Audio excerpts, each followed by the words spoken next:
Welcome back to The Deep Dive. This is where we take all the source material you send our way, the articles, the research, all of it, and we do the ultimate forensic analysis. We give you that shortcut to, being genuinely well-informed. And today we are wading right into it. We really are. We're looking at the state of digital conversation, I guess you'd call it. And really, it's about the currency that runs the entire modern internet.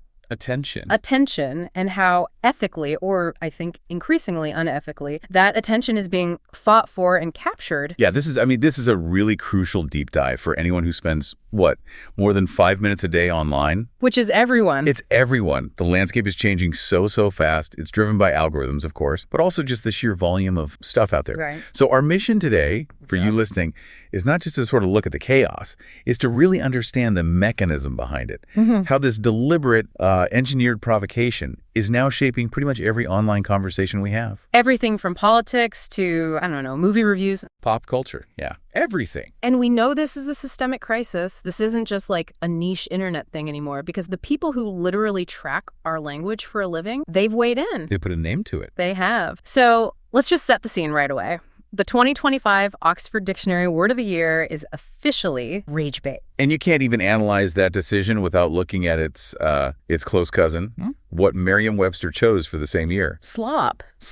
And when you put those two words, rage bait and slop, side by side, you get it. You immediately grasp this dual crisis of the modern web. Explain that a bit more, the two sides of the coin. Well, slop is it's the sheer quantity, right? The massive amount of low effort. A lot of it is AI generated content that just exists to fill space. It's digital filler. Okay. But rage bait is different. It's calculated. It's emotionally manipulative content that is specifically designed to create friction, to make you angry. And the two are, they're completely intertwined, especially in short form media. You see it on TikTok, on X, everywhere. Absolutely. The slop, it just lowers the bar for quality across the board. It floods all the channels. And then the rage bait provides these high-octane emotional spikes you need to cut through all of that noise. And our sources on this, they confirm the urgency of looking at this now. Experts noted that rage bait, it signals this really profound change in how attention is given and sought out online. It links engagement and ethics and monetization in this, frankly, really disturbing way. And the numbers back that up.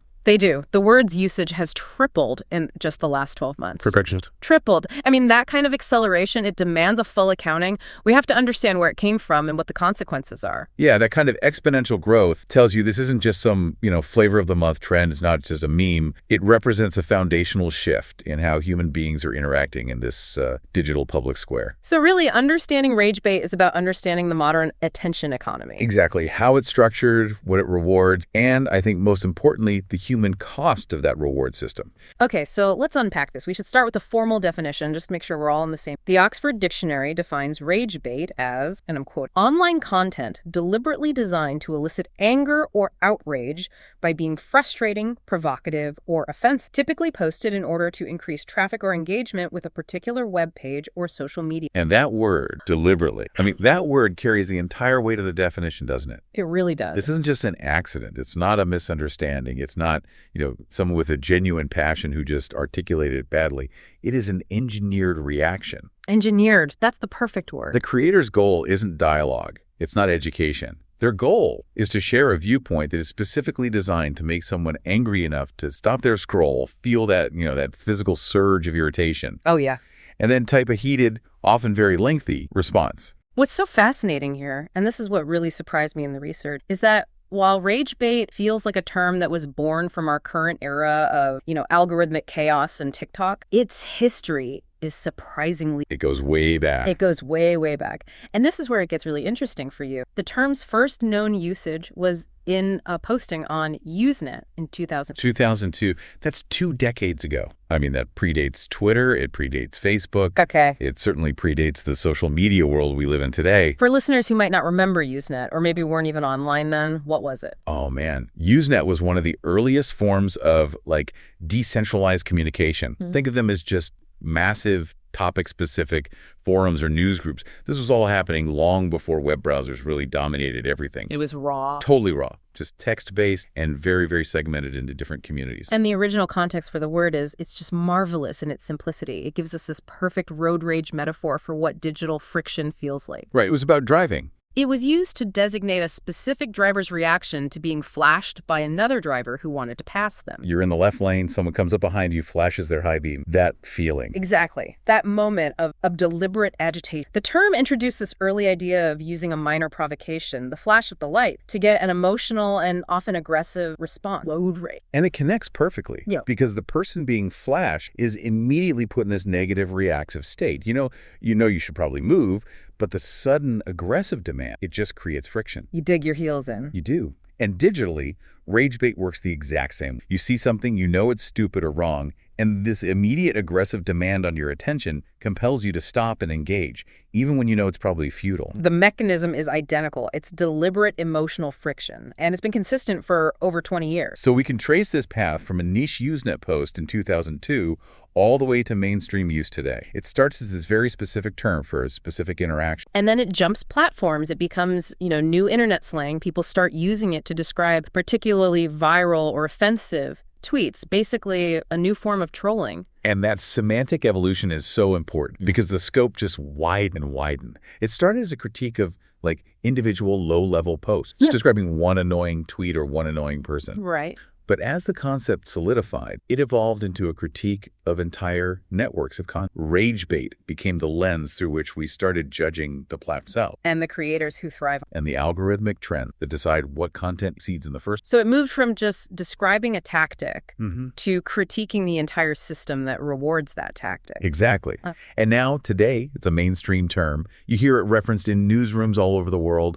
Content creators talk about it seriously. It signals this collective realization that the algorithms aren't just showing us what's popular. They're explicitly rewarding what makes us angry enough to argue. And once that realization hit the mainstream, the whole incentive structure changed. Rage bait isn't a personal choice anymore or an accident. It's a proven, financially incentivized tactic. It's a business model. Especially potent in performative politics and really any content area where just being controversial means you get clicks. So the formalization of the word really just reflects the formalization of the practice. So if the term evolved to critique the system, then we have to look at the engine that runs that. And that engine, as it almost always is money. It's financial. The core driver is stunningly simple. It is financially beneficial for some content creators to not care what they say as long as it gets a reaction. You've really hit on the economic truth there. I mean, in a world that is just saturated with content, authenticity, and, deep, nuanced discussion, that's high effort.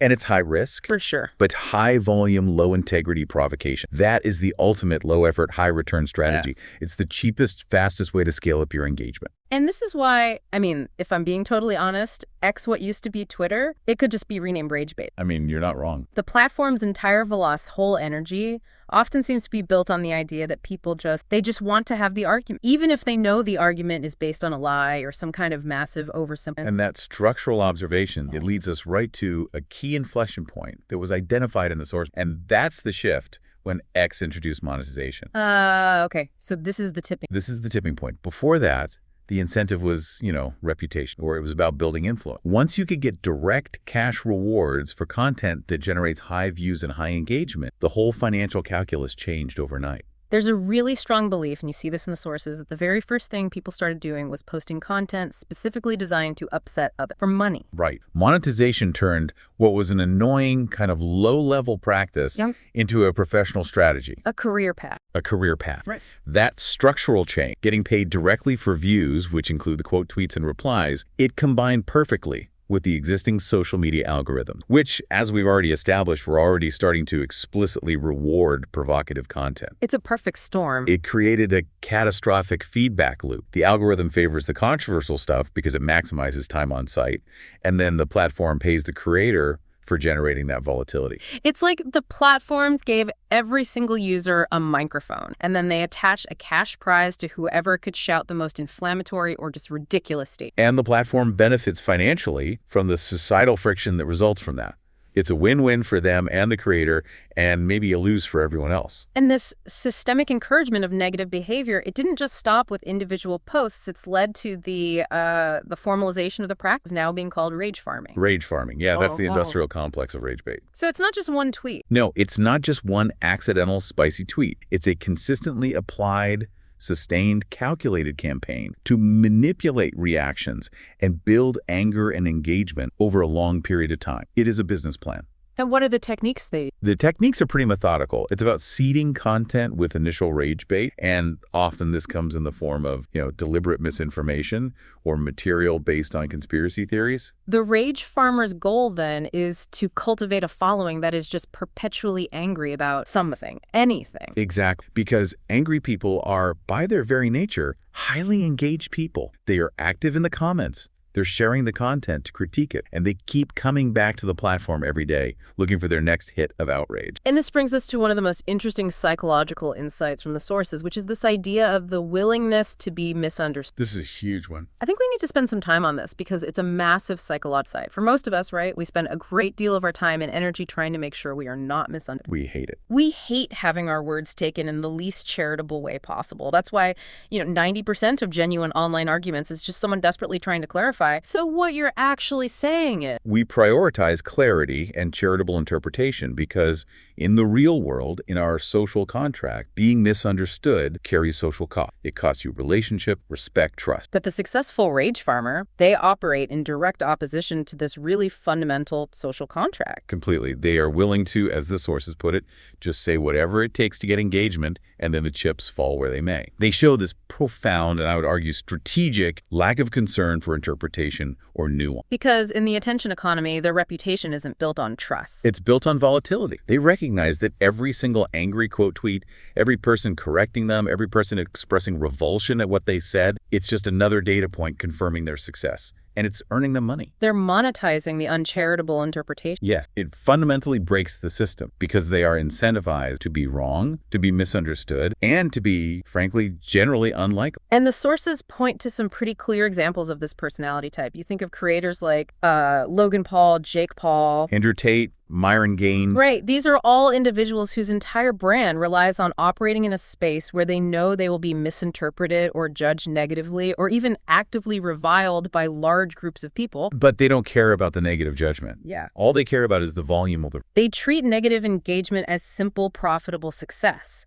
And this is why it's so corrosive. It just chips away at the authenticity of the entire digital space. Because if the most profitable people are the ones willing to be the most intellectually dishonest, then honesty and nuance and good-faith discussion, they suddenly become liabilities. They become costly choices in the attention market. It sets this new standard that if you're not making people angry, you're not trying hard enough. And that's a terrifying metric for societal progress. It really is. Okay, so we've defined the term, we've identified the financial machine behind it, and we understand the psychological profile of the successful rage farmer. Now let's get into the specifics. Let's really dissect the actual bait using these 4 fascinating and really clear examples provided by... Yeah, we need to look for the rhetorical tricks here, the specific low-effort phrases that are designed for maximum high-impact outrage. We're looking for the hook. The hook, that single sentence or that single claim that makes scrolling past it an impossibility for anyone who holds a strongly felt opposing viewpoint. Okay, so case study, the Tomb Raider the identity. This one starts with a contentious, but I would say arguably defensible, opening statement. The original poster claimed, and I'm quoting, "Tomb Raider is an IP designed for teenage boys. It's not for grown women. Not for queer folk. Not even for grown-ass men." Right, and they continue. "Lara Croft is a character designed for the sole purpose of luring males aged 16 to 21 into buying a video." Now, that's a strong position. You could argue it's rooted in an analysis of, 90s gaming history and the original character design. It's debatable, but it's not quite rage bait yet. No, the bait is the response. It's the quote tweet, which uses this extreme, completely unsubstantiated quantification. The response claim, "Worst take yet, she's a queer icon and she'll always be. 90% of the fan base is LGBTQIA+. Wow." Then there it is. And she's inspired millions of women, including kid female gamers across the globe, in a world designed specifically for male audiences. She broke every single barrier, and she's still thriving. Bingo. The immediate outrage trigger is that 90% figure. It's a completely unfounded, extreme claim designed for one purpose and one purpose only, to trigger the opposing side into a fact-checking frenzy. Think about the mechanics of it. If you were a man who grew up loving Tomb Raider, or maybe a straight woman who was inspired by Lara Croft, or really just anyone who knows that figure is wildly untrue, you're instantly compelled to... You are compelled to point out the intellectual dishonesty. You're not arguing about the character's merit anymore. We're arguing about the factual absurdity of the claim. And that fulfills the engagement mandate perfectly. They're using false quantification as the weapon. You've created instant conflict. The initial take was just an opinion. The response purely engineered to generate a torrent of corrective engagement from people saying, well, actually, I am a fan, and that number is completely baseless. And it's so efficient because it leverages tribalism. It forces people to publicly declare their affiliation. Either you accept this extreme identity claim, or you're perceived as denying Lara Croft's progressive impact. There's no middle ground. Which is exactly the aim of rage bait. Exactly. Okay, case study 2. Celebrity critique, the simple provocation. This one moves into just pure simplicity, requires zero context, zero effort. The example was a post that just said, "You're sick if you find Sydney Sweeney attractive." Ugh. This is a textbook. Low effort, high impact attack. It's designed to immediately insult the viewer's personal judgment and taste regarding, a widely admired public figure. It's an attack on aesthetic norms. Exactly. And it requires very little thought to defend against. The reaction was, it was immediate and utterly predictable, which is really the hallmark of successful. People instantly started quote tweeting it with things like, "I have an infection," or "Guess I need a doctor." They respond by twisting the insult back on the original poster, which is exactly the kind of high-volume, quick engagement the platform rewards. It's so easy to participate. It relies entirely on basic human defense mechanisms, just that impulse to defend your own preferences when they're judged or moralized. And the simpler the provocation, the wider the audience can be. Because anyone who knows who the person is can participate instantly. It's engagement via manufactured defense. It's so cheap.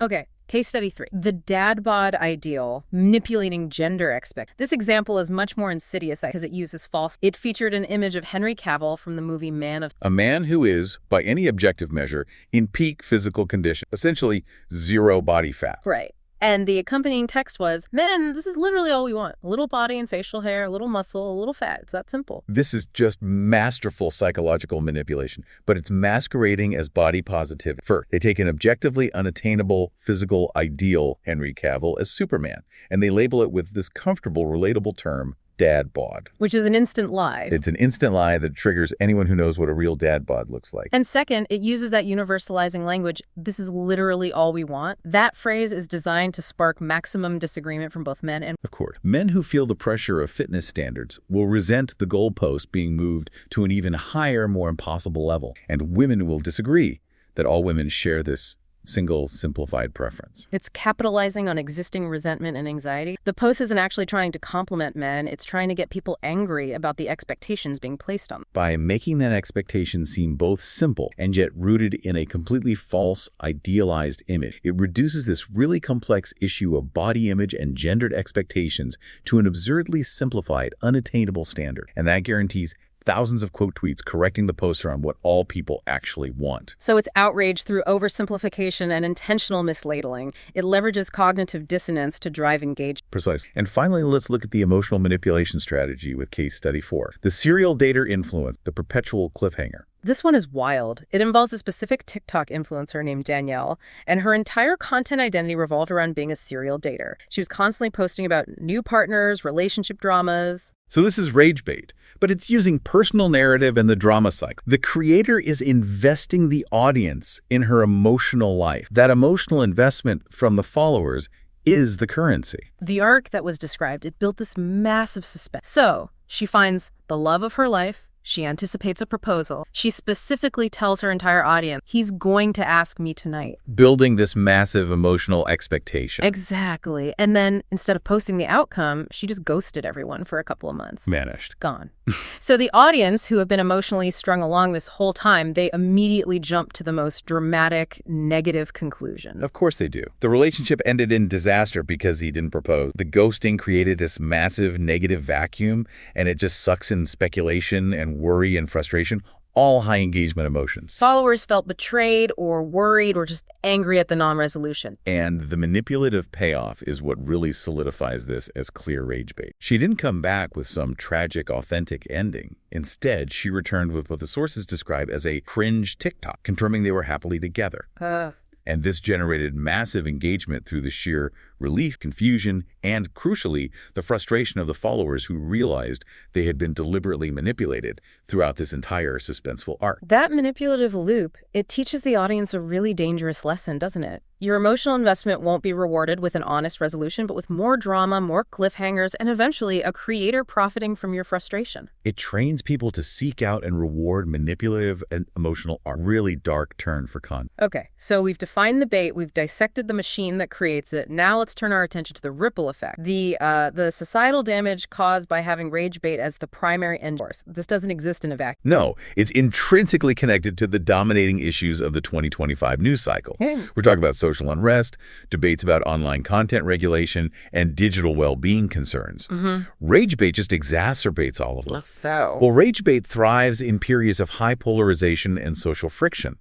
Because it weaponizes existing disagreement and just turns it into profit. It takes these nuanced cultural issues and renders them into simplified, high-friction content that's guaranteed to divide and monetize. And what does this constant immersion in manufactured conflict do to the people who are actually generating it? The sources dedicated a lot of time to the toll on creators. We have to acknowledge the mental and emotional cost associated with producing critique-based content all the time. Think about a creator whose entire living is based on, say, critiquing a major celebrity's creative choices. The example used was constantly critiquing Meghan Markle rom-coms. It is intensely draining to be perpetually immersed in negativity and controversy. The creator who operates purely in the space of critique, and often outrage critique, is constantly inviting negative, often aggressive critique back onto themselves. It's a feedback loop. It is. In contrast, creators who operate in a space of pure positivity, they generally face less backlash, or at least a different, less corrosive kind of backlash. But if your entire output is criticism, it, as the source says, makes perfect sense to face critiques of your own critique. It's the natural yet exhausting ecosystem of negativity. The sources raise a deeply concerning point about the sort of extreme limits of this monetization model. There's a real acknowledged fear that platform profitability is pushing some TikTok really Or just volatility for the sake of chasing engagement. Right. The sources reference the host's own discomfort with the idea that monetization might push people to self-harm or even unalive themselves for click. We need to pause on that first. That is how ethically bankrupt, relentless of extreme. When engagement metrics prioritize the most extreme, volatile emotional reaction, you will inevitably see the most extreme content being produced. And this can easily involve self-destruction, extreme risk-taking, or manufacturing personal crises, all at a severe personal cost to the creator. The platform is rewarding volatility. It's not just rewarding controversy. It's rewarding genuine, often harmful emotional instability, simply because instability generates click. And that is an ethical line that our society is currently struggling to even define, let alone hold. And this destructive mechanism, it's rooted in the negative feedback, the human condition. We have to look at ourselves here. It really does seem to be a general human tendency for negativity to drive engagement far better than positive. Why is that? I mean, we're hardwired to pay attention to threats and problems. Positivity is comforting, sure, but negativity is urgent. If a movie is great, that's nice to know. If a movie is an absolute disaster, we want to know why, we want to know who's to blame, and we want to share our own frustration. The sources mention the specific example of a generally positive review will get fewer views and less discussion than an extremely negative. Because the negative take generates both defensive responses from fans and allied responses from haters. It maximizes the friction. It's the outrage multiplier. As someone who tries to consume content, movies, books, games with a blind eye, I often relate to this. The negative interpretation just seems to dominate the conversation, even long after the fact. It sticks in your memory better. And the danger here, where rage bait meets slop, is profound. This confluence is leading to a really confusing world where people are constantly questioning what's real, what's not real, what's on it. The sheer volume of manufactured conflict and low-quality automated content, it just blurs the line between genuine discourse, performance art, and pure fraud. We are losing our collective ability to parse the authentic signal from all the financially incentivized noise. And if this continues, our sources raise truly chilling concern that future generations may not even value the idea of reality positive by the time the current... Think about it. We are currently debating whether high-friction content is ethical. But for those who are growing up just marinated in rage bait and cynicism, that entire discussion might cease to matter. Their default setting may simply be that the world is primarily characterized by volatility because that's the only reality the algorithms ever present. The normalization of manufactured outrage creates this pervasive generational cynicism where authenticity is perpetually questioned and just assumed to be a performance. And to illustrate how shorthand is used as this sort of non-specific rage bait, let's look at the case of woke as short. I find the application of this term so difficult and so polarizing that I personally try not to use the word woke unless it's absolutely necessary. It seems to function entirely as a rage. That is precisely its function in the rage bait ecosystem. It acts as an instant ideological classifier. It immediately signals to the listener or the reader which side of the culture war fence you're on, and it bypasses any need for complex critique or nuance. It's the perfect tool for simplified, instant polarization. It is. And our sources provided a really specific example. It involved the show High Potential with Caitlin Olsen. Some viewers immediately labeled the show woke, and you have to stop and analyze the criteria. Is it because the female lead is smart and good at her job? I mean, if that's the definition of woke, the term is meaningless. That's just good character writing. Exact. The sources suggest, and this is where context is vital, that the accusation likely stemmed from other, more superficial facts. Perhaps because her co-lead is Daniel Sanjata. Which requires historical context. Sanjata is a non-white actor who has been a lead or a co-lead in major Hollywood productions for 20 years, well before the current era of casting discourse. And the sources explicitly make the point that his role is clearly merit-based. It's a reflection of a long career, not a reaction to current political trends. Yet, if the accusation of woke is based simply on a non-white actor who has a long merit-based career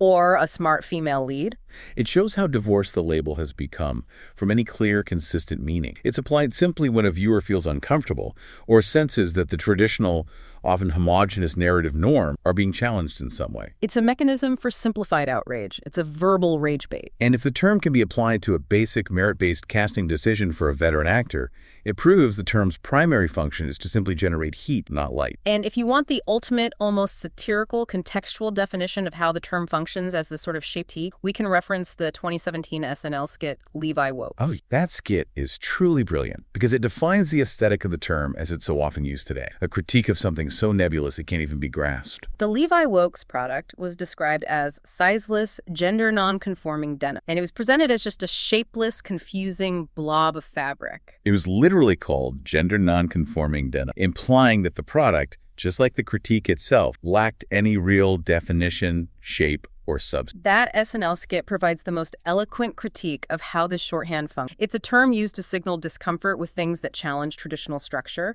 but the term itself is shaped just like the bait often lacks any real substance. It's a perfect metaphor. So if we're all swimming in this toxic, shapeless blob of rage bait and slop, where does the responsibility lie and what is the way out? We need to address the fundamental debate over responsibility. Is it the platform's job to implement structural changes to stop the content, or is it the user's responsibility to just resist the bait through discipline? This is the critical juncture. The platforms control the algorithmic incentives. They control the flow of money. The users control their attention and their behavior. If we only rely on individual discipline, the structural incentives, this constant profitable pull toward negativity, will always encourage the worst behavior. But if we only rely on the platform, we risk over-regulation and censorship. So it has to be both. Both have to change. Okay, let's start with the individual strategy. The simplest advice, and maybe the hardest to actually execute, is to recognize that's bait and just not let it mock. It's about personal discipline in the face of engineered provocation. It sounds like common sense,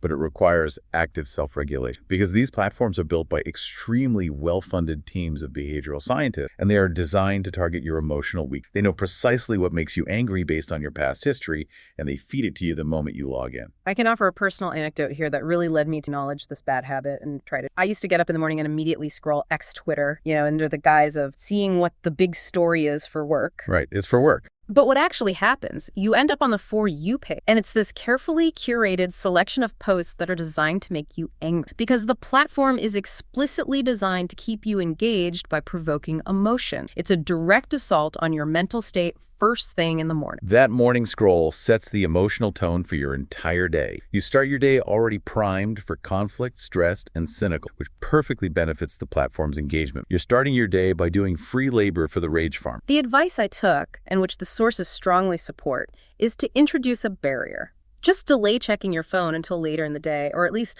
avoid those personalized feeds that are engineered for outrage. We have to stop rewarding the agitation with our time, our energy, and our emotional bandwidth. We have to change the microtransactions we're making every single morning. But again, personal discipline will only take us so far when the financial structure is so fundamentally skewed toward negativity, which is why we have to discuss the structural strategy. Demonetization. This is the big one. There is a serious growing argument that platforms like X need to remove the direct financial incentive, the monetization, from rage bait content, or potentially remove it entirely for general users. And the logic is sound. Yeah. If you remove the direct financial gain, the incentive structure for rage farming collapses. People might still post controversial things because humans are controversial, but they won't build entire careers or complex content farm. The motivation shifts from profit back to just sharing an opinion, Which theoretically decreases the scale, the sophistication, and just the sheer volume of the practice. But I want to introduce some necessary friction here myself. I hate asking platforms to demonetize content. I mean, particularly since our entire industry relies on content being monetized. Isn't demonetization a highly complex ethical trade-off? If we ask them to remove the profit motive from one specific platform, aren't we risking crushing independent creators who rely on that revenue for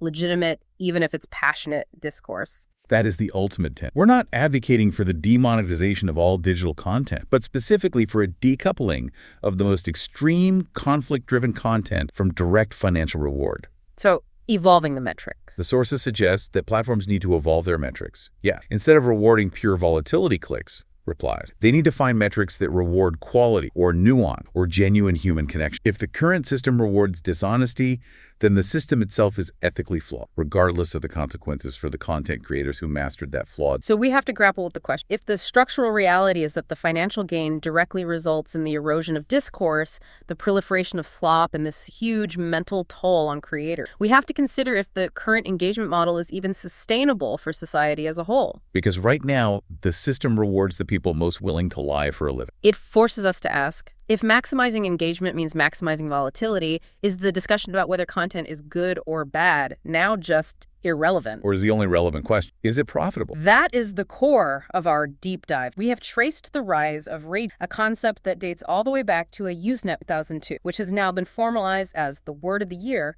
and is taking over global discourse. We've seen how platform monetization on X, combined with specific algorithmic rewards, created the ideal environment for this industrial complex we're now calling rage farm. We've meticulously broken down the anatomy of the bait, from the extreme, unsubstantiated claims in the Tomb Raider identity to the manipulative, anxiety-driven cliffhangers of the serial data. Ultimately, we've connected the engagement metrics, the direct financial incentives, and the resulting devolution of online discourse towards systematic, calculated profit. Our goal here wasn't just to tell you what rage bait. It was to equip you with the deep understanding you need to recognize and hopefully ignore deliberate ads. Knowing the engine behind the bait is the first step in And that leads us to our final provocative thought for you to take away. We know that positivity rarely drives engagement, and that negativity seems to be the default setting of the human condition online. If that is the case, what happens to society when authenticity becomes a luxury that few can afford, and intellectual dishonesty is solidified as the most profitable business model? So reflect on how you consume and, critically, how you reward attention online. Because every click, every query, and every angry reply is a transaction that validates and financially fuels this destructive